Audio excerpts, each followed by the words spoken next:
बता दें, चिराग पासवान बीजेपी अध्यक्ष जेपी नड्डा से फिर कर सकते हैं मुलाकात। सूत्रों के मुताबिक लोकसभा सीटों को लेकर फाइनल बात करना चाहते हैं चिराग पासवान। जो अब तक जो जानकारी मिल रही है उसके मुताबिक एक मुलाकात सुबह हो चुकी है आज, और एक मुलाकात अभी और हो सकती है, और इस मुलाकात में लोकसभा सीटों पर फाइनल चर्चा करना चाहते हैं चिराग पासवान। उन्होंने मुलाकात के बाद यह कहा था कि जो बातें मेरे मन में थी मैंने कही है। दिल्ली इसका रुख करते मेरे सहयोगी अमित चौधरी जुड़ गए हैं ज्यादा जानकारी के लिए। अमित, क्या लग रहा है ये मुलाकात एक बार फिर से होनी है और कब होनी है?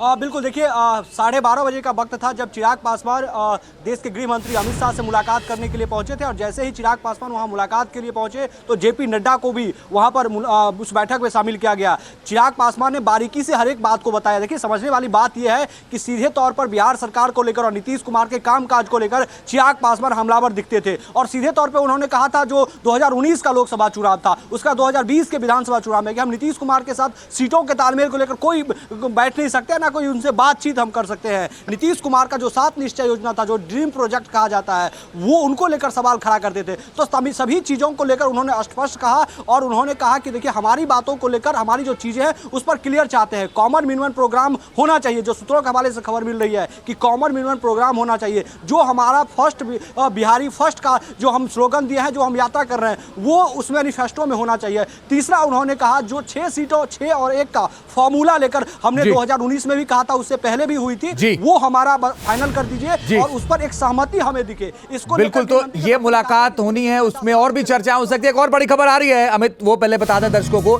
इस वक्त की बड़ी खबर, आरजेडी विधायक आलोक मेहता का बयान सामने आ गया है। हम लोग गठबंधन टूटने का कारण नहीं बनेंगे।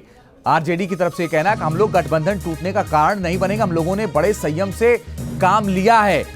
आरजेडी विधायक आलोक मेहता ने क्या कुछ कहा है वो सुनिए जरा। हम लोग किसी टूट का कारण नहीं बन सकते हैं। हम लोगों